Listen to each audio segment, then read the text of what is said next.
The air in room 304 of Liberty General Hospital was thick with despair. 8-year-old Lucas Miller lay pale and still, a silent battle unfolding within his fragile body. The erratic beeps of the heart monitor were a cruel soundtrack to his parents' agony. Sarah and Thomas Miller stood by his bedside, tears streaming down their faces, a tableau of parental grief frozen in time. Beside Lucas, his loyal golden retriever, a retired police canine named Hunter, lay motionless, his muzzle resting on the boy's hand, a silent sentinel guarding against an unseen threat. Dr. Alan Foster entered, his face etched with the weight of impossible news. "I'm so sorry," he whispered, shattering the fragile silence. "There's nothing more we can do. Lucas's heart, it's too weak." The words landed like a physical blow, the world tilting on its axis for Sarah and Thomas. They knew time was running out, but hearing it spoken aloud was a different kind of pain, sharper, absolute. The room became a cage of sorrow, every second heavy with tears, every gaze lost in the abyss of hopelessness. But amidst the crushing darkness, a flicker of something unyielding remained. Hunter, the loyal canine partner, was restless, a quiet tremor running through him, as if sensing an imminent arrival, a moment yet to come. Suddenly, he stilled, ears pricked, eyes fixed on the window, where the full moon cast an ethereal glow into the room. It was as if he felt a shift, a change in the very air that human senses couldn't grasp, an inexplicable transformation settling over the space. What was this unseen force stirring within the devoted canine? Was it merely instinct, or something far more profound, a silent promise whispered between two souls? Before we delve deeper into this heart-wrenching mystery, we invite you to subscribe to the Canine Code Red channel. Join our community as we explore the extraordinary bonds between humans and canines, tales of loyalty, courage, and the unexplained. Stay with us, listen to the full story, and perhaps you'll find a new understanding of the incredible depth of a dog's love. Chapter 1. The Silent Guard. The sterile scent of antiseptic hung heavy in room 304, a stark contrast to the raw, suffocating grief that filled the space. 8-year-old Lucas Miller, usually a whirlwind of energy and laughter, lay still and pale beneath the crisp white hospital sheets. The rhythmic beep, beep, beep, beep of the heart monitor was a constant, unwelcome reminder of his precarious state. It wasn't just slow, it was uneven, faltering, a tiny bird's heartbeat struggling against an invisible cage. His chest rose and fell with agonizing effort, each breath a fight he seemed to be losing. By his side stood his parents, Sarah and Thomas Miller. Sarah, her face a mask of anguish, held Lucas's small hand, her fingers tracing the fragile veins beneath his translucent skin. Her shoulders shook with silent sobs, tears carving paths through the dried remnants on her cheeks. Thomas, a man usually composed and strong, years as a police officer had instilled in him a steely resolve, stood slightly behind Sarah, his jaw clenched, his eyes red-rimmed and fixed on his son. The pain in his gaze was a physical weight, a palpable despair that seemed to press down on the air itself. This was a battle he couldn't fight with tactics or strength. This was a fight for his son's life, and he was utterly helpless. Adding to the unusual scene was Canine Hunter, a magnificent golden retriever with a distinguished career patch on his collar, though he was now officially retired. He wasn't just any pet, he was Thomas's former partner, a canine officer trained for search and rescue, whose gentle nature had also made him a favorite visitor at the precinct and local schools. Hunter's presence in the hospital room was a testament to the extraordinary bond he shared not just with Thomas, but with Lucas, his boy. From the moment Lucas had been admitted, Hunter hadn't left his side. He lay curled protectively by the bed, his golden fur a splash of warmth against the sterile white, his deep-set eyes, usually bright and alert, now filled with a quiet, unwavering vigilance. His head rested on Lucas's hand, a posture of profound devotion, as if channeling his own strength into the child. He seemed to understand, in a way no human could articulate, the gravity of the situation, standing guard against the unseen enemy that held Lucas captive. Hours blurred into a timeless loop of fear and fading hope. The air grew colder, mirroring the chill settling deep within Sarah and Thomas's hearts. Then, the door creaked open, and Dr. Alan Foster stepped inside. The expression on his face was heavy, a silent declaration of defeat before he even spoke. Thomas's gut twisted. He knew this look. It was the look of a battle lost. "I'm so sorry," Dr. Foster said softly, his voice a low murmur that somehow seemed deafening in the hushed room. He paused, taking a breath, gathering the clinical words that would shatter their world. "There's nothing more we can do. Lucas's heart is failing. It's too weak." The carefully constructed dam of hope Sarah and Thomas had desperately clung to burst. Their world imploded. They had known, intellectually, that time was running out, but hearing the official pronouncement, the medical confirmation of their deepest fear, was a pain that went beyond imagination. The room became a tomb, filled only with the sound of Sarah's heartbroken sobs and Thomas's ragged breathing. They stared into the void, lost in the crushing weight of their helplessness. Every second was an eternity of sorrow, every breath a fresh stab of pain. But the air shifted again. Sarah, through her tears, noticed Hunter. The canine wasn't exhibiting the same listless despair as the humans. He was agitated, a subtle trembling rippling through his powerful frame. His head lifted from Lucas's hand, ears perked, his gaze suddenly intense, locked onto the window. The full moon outside was a brilliant silver disk, its light pouring into the room. Hunter's focus was absolute, as if he saw something, felt something, that transcended the visible world. An unexplainable change seemed to pass through the air. Sarah's eyes followed Hunter's gaze, then met Thomas's. A flicker of something, was it hope, fear, passed between them. And then, amidst the suffocating silence, the heart monitor shrieked. Its sound was high-pitched, discordant, a frantic, uneven rhythm that jolted Sarah to action. "Doctor, please help us," she cried, her voice raw with terror. The medical team swarmed into the room, a flurry of controlled chaos. Dr. Foster moved swiftly towards the monitor, while nurses worked urgently to stabilize Lucas. In the center of the storm, Hunter, the police canine who had faced down danger without flinching, made his move. With a powerful leap, he landed softly on the bed beside Lucas, settling close to the boy. "Get the dog out of here." Dr. Foster's voice was sharp, irritated by the unexpected intrusion in the critical moment. "No, please," Sarah pleaded, her voice trembling, her hands shaking violently. What was this desperate plea? A mother's last, irrational hope clinging to the familiar comfort of a loyal pet in the face of scientific defeat? Or did she, deep down, sense the same inexplicable force that had stirred Hunter, a force that defied logic and medical understanding? Welcome to Canine Code Red. Subscribe now, and join us as we explore stories that push the boundaries of understanding the incredible bond between humans and our canine companions. Listen to the full story, share it with friends, and help us uncover the profound mysteries held within these loyal hearts. Chapter 2: The Pulse of Hope. The medical team worked with practiced urgency, but the tension in the room was thick enough to cut with a scalpel. The heart monitor continued its frantic, uneven beeping, a stark counterpoint to the doctor's efforts. Dr. Foster, his brow furrowed with concentration, adjusted equipment, while nurses administered medication and checked vital signs, a race against time unfolding around Lucas's small, still form. "Get the dog off the bed," Dr. Foster repeated, his voice strained. He was focused on the science, the machinery, the medical protocols. A dog had no place in this critical medical intervention. "No, please, we've tried everything." Sarah's plea was desperate, a raw cry from the depths of her soul. Her hands trembled. She looked at Lucas, then at Hunter, the canine lying protectively beside him, his gaze fixed on the boy. In that moment of utter powerlessness, Hunter's unwavering presence felt like the only anchor left. A brief, tense silence hung in the air. Dr. Foster glanced at Sarah, seeing the absolute despair in her eyes, the desperate, unyielding grip she had on this last, irrational shred of hope.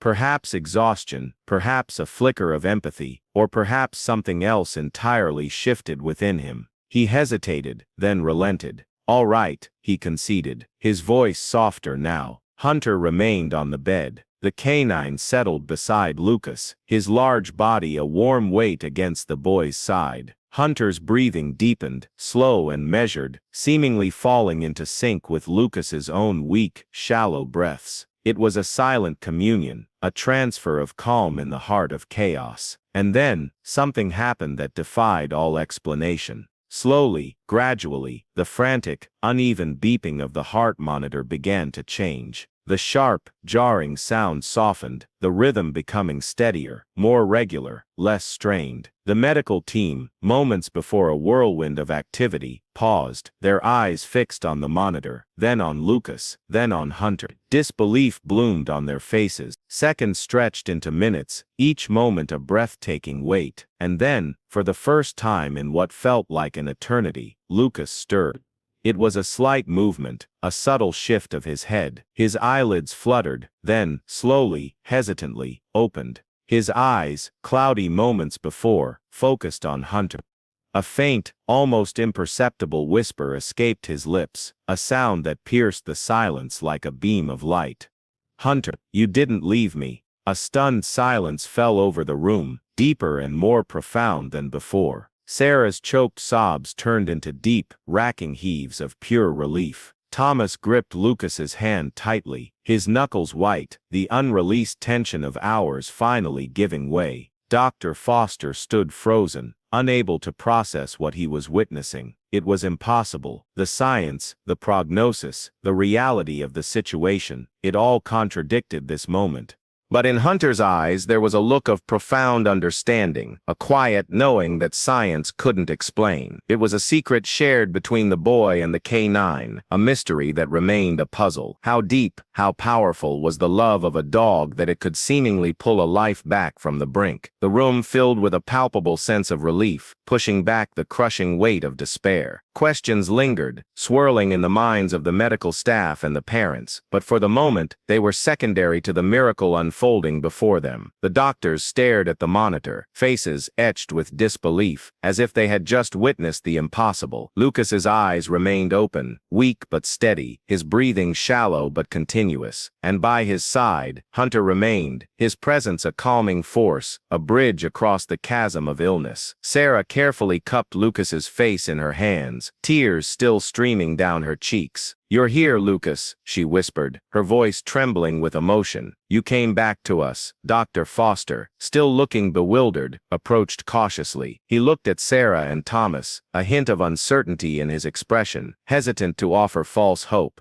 "I can't explain what just happened," he said, his words measured, "but Lucas is showing a positive reaction. We'll monitor him closely. This kind of recovery, it's highly unusual." He chose his words carefully, his voice betraying a hint of his own internal conflict, as if questioning his own medical knowledge. While Sarah and Thomas focused on their son, relief washing over them, they noticed a subtle change in Hunter. The K9, moments before a symbol of unwavering strength, now seemed tired, profoundly tired. The formerly vibrant and lively police K9 suddenly looked worn, as if carrying an immense, invisible burden. He slowly lowered himself from the bed, settling onto the floor, but his eyes never left Lucas. Chapter 3. The lingering question. The impossible had happened. Lucas Miller was breathing steadily, his heart monitor now beeping with a reassuring, if still weak, rhythm. The immediate fear had dissipated, replaced by a profound sense of relief, but the mystery deepened. Dr. Foster, a man of science, repeatedly reviewed Lucas's test results, searching for a medical explanation for the sudden rapid recovery. There was none. No change in treatment, no hidden factor, just a boy who had been on the brink of death, suddenly showing signs of remarkable improvement. He found no medical reason for Lucas's fast recovery. Inside room 304, a quiet enveloped the family. Sarah gently stroked Hunter's head. The K9 lay on the floor, visibly weary, but his gaze remained fixed on Lucas. Sarah's heart swelled with gratitude and a strange, unsettling wonder.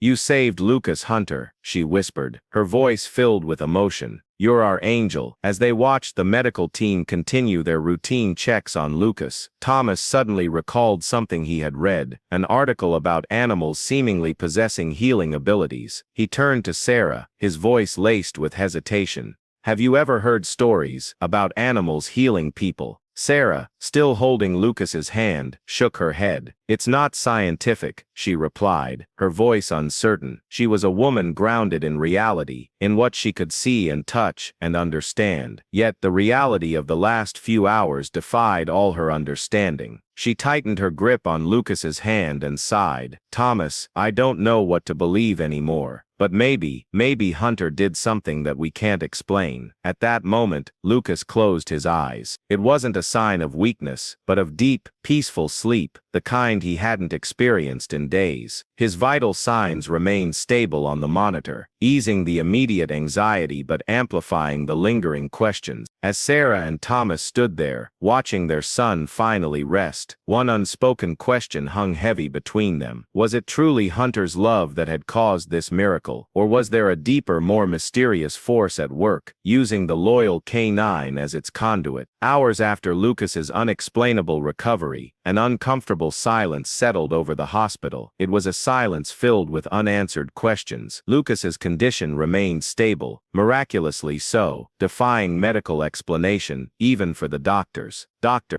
Foster, a skeptic by nature when it came to such phenomena, couldn't find a concrete explanation. He re-examined the tests, the charts, the monitors, but nothing in the data explained Lucas's rapid healing. Hunter continued his vigil by Lucas's side, even though his fatigue was now undeniable. There was something strange about his presence, a palpable sense of depletion. It was as if he had made a sacrifice to save the boy. Thomas couldn't help but stare at Hunter, and a memory surfaced, an old story his grandfather had told him, a legend about dogs who in moments of extreme need could transfer their own energy to those they loved. He knew there was no scientific basis for such a tale, but looking at Hunter now, seeing his exhaustion, the story felt suddenly terrifyingly real. He looked at Sarah, who was still absorbed in watching Lucas, hesitant to voice the thought that was forming in his mind. "Sarah," he said softly, "doesn't Hunter seem different? He looks more than just tired. It's like it's deeper." Sarah, her hand still resting on Lucas's, turned to him. "Yes," she agreed, her voice quiet. "There's something different about him. It's almost as if he feels what Lucas feels, that there's an unexplainable connection between them." The parents spoke in hushed tones, the air charged with unspoken fears and dawning possibilities. As they talked, Lucas stirred again, his eyes opening slowly. This time, his gaze was clearer, more focused. A faint, genuine smile touched his lips as he looked at Hunter. "He didn't leave me," he whispered, his voice weak but filled with a strange vitality that made Sarah and Thomas exchange surprised glances. "What do you mean, honey?" Sarah asked, leaning closer to hear him clearly.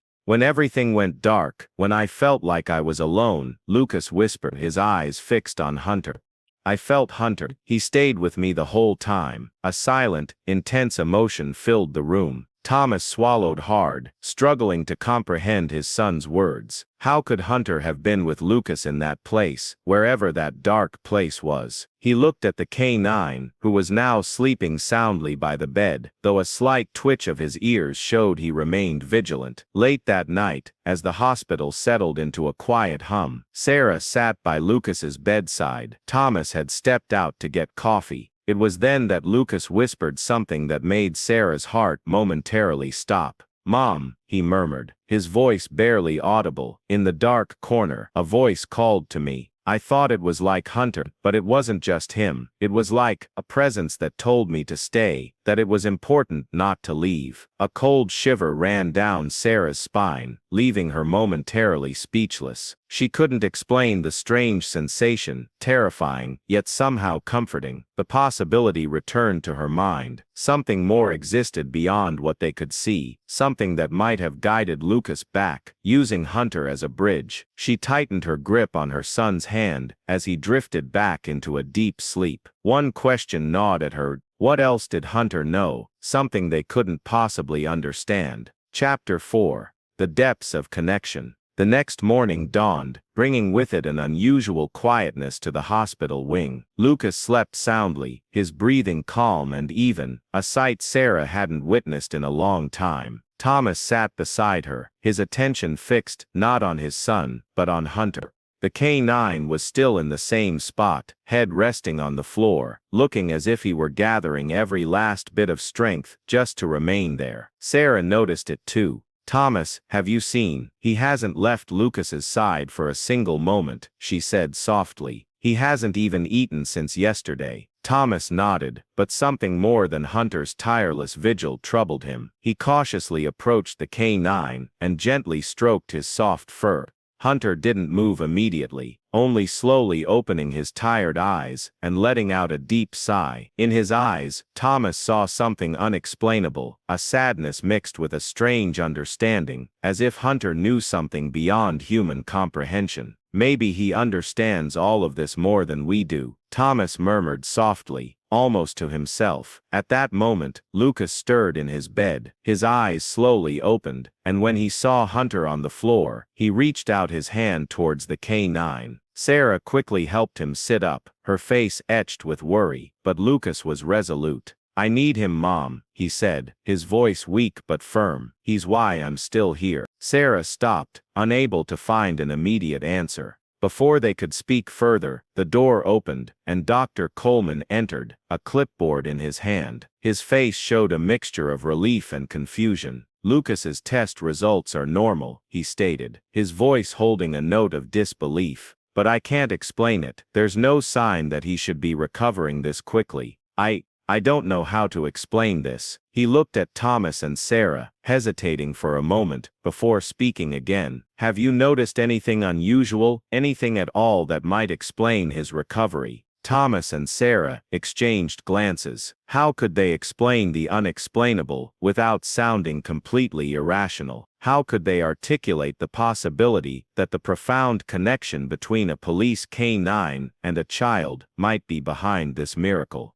"The only thing we can say is, Hunter hasn't left his side," Sarah replied, her voice steady. "That might have had an effect," Dr. Coleman said, staring at Hunter, as if seeing him for the first time, seeing something more profound than just a dog. As a doctor, he relied on science, on tangible evidence, but there was something strange in Hunter's gaze, something that made him pause. "We'll continue to monitor Lucas closely," he said, shaking his head slightly. "But I admit, this is a very unusual case." After the doctor left, Thomas walked to the window, staring out at the cold, somber view outside, searching for any kind of explanation. He felt that something more was happening than they could possibly understand, something that logic or science couldn't explain. He looked back at Hunter, whose weakness was now more apparent. A sharp pang went through his chest. He couldn't shake the feeling of guilt, of being unable to do anything to ease the burden Hunter seemed to carry. It was undeniable now. Hunter was doing something no one could fully explain. What was driving him? What did he understand? And most importantly, how much was he willing to sacrifice for Lucas? Despite the boy's gradual recovery, Hunter seemed to be slowly running out of strength. He remained vigilant over Lucas, but the dullness in his eyes and the slow fading of his energy were noticeable. As Sarah watched him, her heart grew heavy, as if Hunter was slowly giving himself away just so Lucas could stay. Thomas also noticed the subtle change in Hunter. The K9 no longer responded to sounds around him, no longer even lifted his head when called. It was as if his spirit was slowly slipping away. Meanwhile, Lucas continued to show unexplainable improvement. Chapter 5. The Unseen Burden. That afternoon, Lucas asked to sit up on the edge of the bed. His voice, previously weak and raspy, was stronger now, steadier. "Mom, I really need Hunter here with me," he said softly, gripping the K9's leash. "Even if he's tired, please." Sarah tried to hide her worry, but Hunter's obvious weakness was almost impossible to ignore. Yet, how could she deny her son, who seemed to be coming back to life after facing death itself? Meanwhile, a deep unease gnawed at Thomas. He had a growing feeling that something extraordinary, something deeply unsettling, was happening. As midnight approached, he got out of bed and walked out into the hospital corridor. He paused by the window, looking up at the star-studded sky. The stars twinkled, but there was a restlessness in his soul. As he gazed at the view, he whispered to himself, "Why is this happening? It feels like Hunter is giving something up for Lucas. But what?" Returning to the room, he found Sarah sitting beside a sleeping Lucas. Hunter lay on the floor, eyes fixed on the boy, still keeping his silent watch. The room was quiet, save for Lucas's soft, steady breathing. A knot formed in Thomas's throat as he approached Hunter. He knelt beside the canine, stroking his head gently. "You're doing something we don't understand, aren't you?" he murmured softly. "But how much can you give?" The next morning, Dr. Foster arrived with new test results. His face held a look of astonishment. "This is unexplainable," he said, shaking his head. "Lucas's condition isn't just stable. He's on the path to a full recovery. If this continues, he could be home in a few days." He looked at Sarah and Thomas, who seemed unsure how to respond, their faces a mixture of joy and confusion.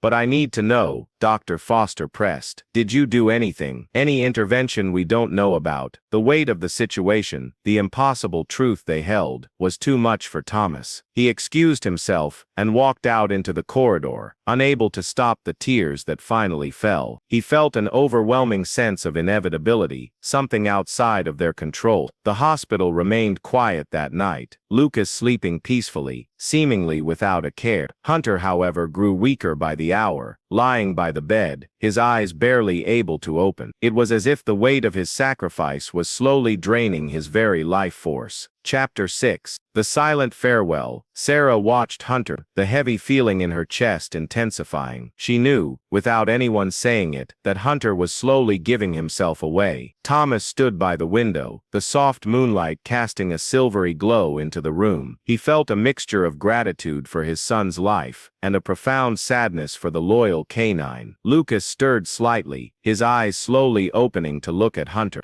"Mom, Dad, he's so tired," he whispered, his voice barely audible. "I know he helped me. He really saved me." Sarah gently stroked Hunter's head, tears silently falling. "You're our hero, Hunter," she whispered. Thomas's voice was steady, trying to be strong for his son. "But now, it's our turn to take care of you," he said. "Lucas, we'll do everything for him. He'll be okay just like you are." Lucas slowly shook his head. "He was there for me, in that dark place," he murmured. "Now, he needs to rest." Thomas needed a moment alone. He stepped out into the hospital garden, seeking solace under the moonlight. As he stood there, he felt a presence beside him. He turned. It was Hunter. Despite his extreme weakness, the canine had managed to follow him. Their eyes met, tired but determined. Thomas knelt, gently cupped Hunter's face in his hands, and tears welled up in his own eyes. "You're telling me something, aren't you?" he whispered. "But why? Why does it feel like you're saying goodbye?" Returning to the room, Sarah immediately noticed the sadness on Thomas's face. "What happened?" she asked, her voice full of concern. "He's showing me that there's a reason for all of this," Thomas replied, his voice trembling. "But I feel like we need to prepare ourselves for what comes next."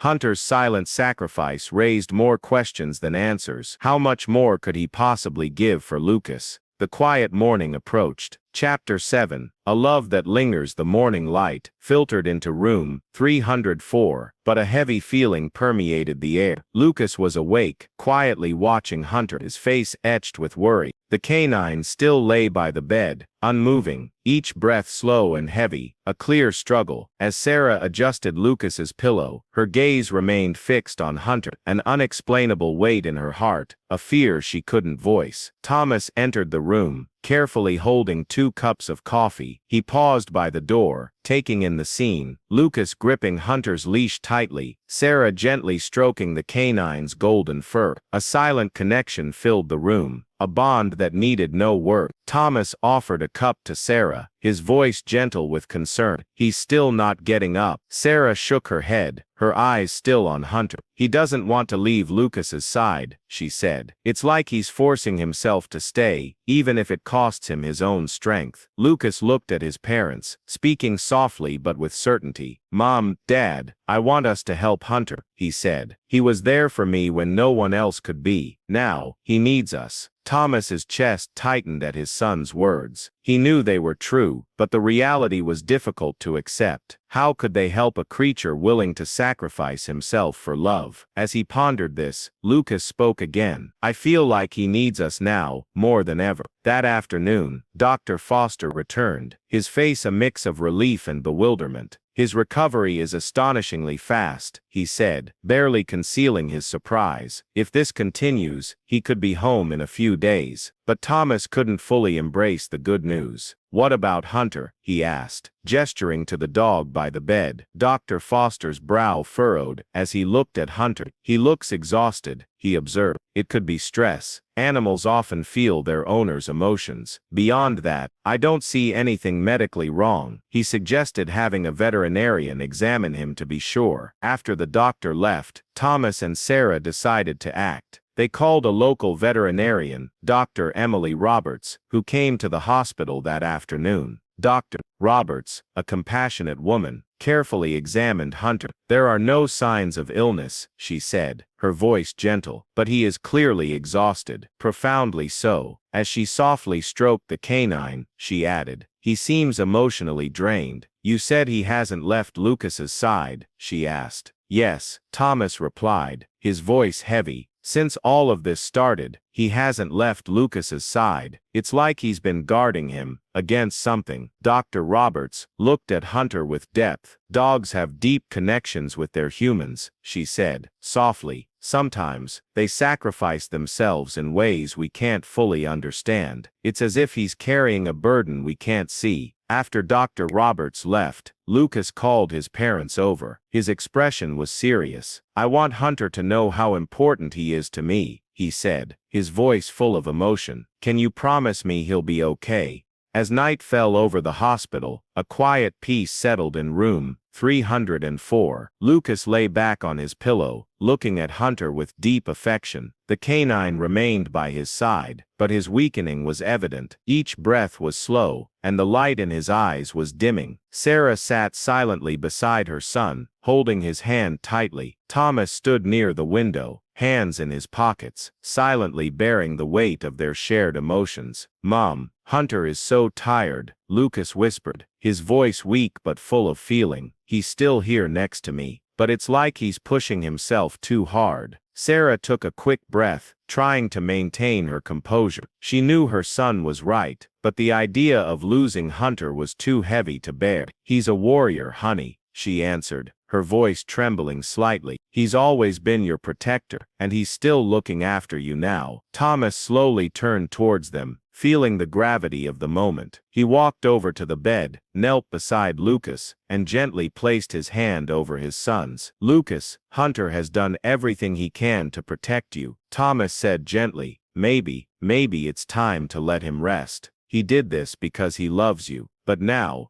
we need to take care of him. Silence fell over the room, as the truth slowly settled upon them. Lucas looked up at his father, his eyes filled with tears. I know, Dad, he said. I just want him to know that I'll remember what he did for me, always. The night passed, and an almost miraculous stillness settled over the room. Lucas's monitor continued its steady beep, a sign of his stable condition. But by his bed, the change in Hunter was clear. His breathing weakened further, his eyes barely opening now. In one of those final moments, he looked at Lucas, as if conveying a silent, final message. Thomas noticed the change, and immediately knelt beside Hunter. He gently stroked his head. You did something incredible, Hunter, he murmured. You gave everything for Lucas. Thank you for being part of our family. As the sun rose, painting the sky in soft orange hues, Lucas awoke, feeling a peace he hadn't felt in a long time. He looked around, and saw Hunter still beside him. Hunter's head now rested on Lucas's feet. The canine had found his peace. Sarah held Lucas tightly, while Thomas quietly placed a hand on their shoulders, forming a silent, unbreakable bond. They knew Hunter was gone, but they felt his presence lingering in the room. In the first light of day, they understood that Hunter hadn't just saved Lucas, he had also left them a profound lesson. Unconditional love had the power to transform lives and to remain, even beyond the physical world. Dr. Foster entered, holding new test results. His face held a familiar look of astonishment. Lucas isn't just recovering well, he's stronger than we expected, he said. This is unexplainable. He paused, then looked at the parents. Is there something you're not telling me? Sarah took a deep breath, her voice steady as she answered. Love, she said simply. Hunter gave everything for our son.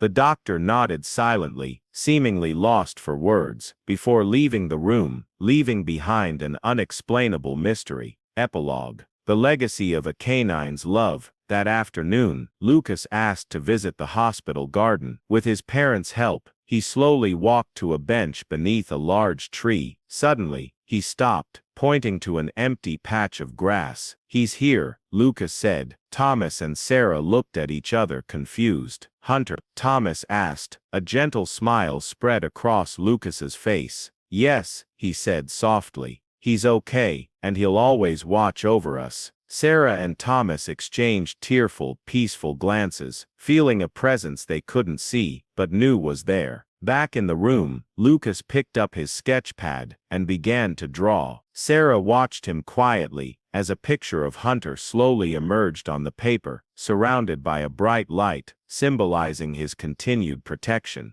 He wants us to know he's happy, Lucas said softly. They pinned the drawing to the wall, a poignant reminder of Hunter's sacrifice and his everlasting love. Sarah squeezed Thomas's hand, knowing that even though they couldn't see him, Hunter's spirit continued to bind their family in a way they couldn't describe, but would feel forever. The day came for them to leave the hospital. Doctors and nurses gathered to applaud Lucas's miraculous recovery, though their wonder at how it happened so quickly remained. Thomas carried Lucas's backpack, while Sarah gently guided their son towards the car. Tucked in Lucas's pocket was Hunter's collar, a small talisman, a symbol of the love that had guided him home. Arriving back at their house, they felt Hunter's absence. His bed was still in the corner, his toys still scattered. But instead of overwhelming sadness, there was a strange quietness and warmth in the air. That afternoon, Lucas again took out paper and pencil and drew. This time, he depicted Hunter happily running in a green field, under a clear, bright sky.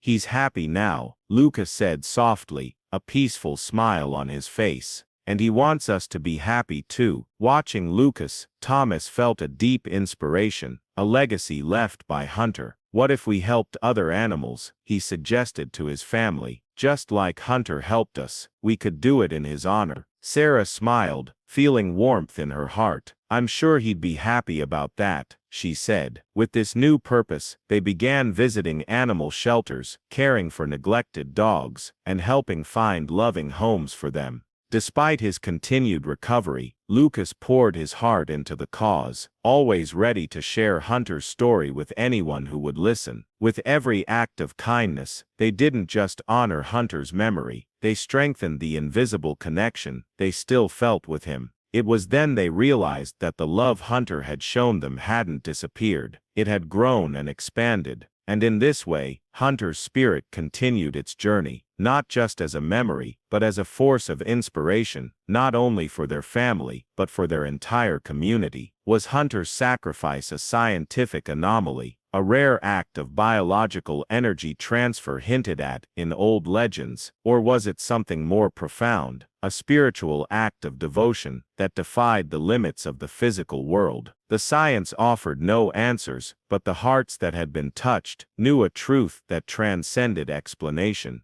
The police canine, trained to protect and serve the community, had made the ultimate sacrifice to save his boy, leaving behind a question that lingers: how far can the power of love truly reach, and what unseen forces connect us to the creatures we cherish? Join the Canine Code Red community by subscribing to our channel. Share your thoughts on this powerful story in the comments below. What do you believe happened in room 304? We want to hear your perspective.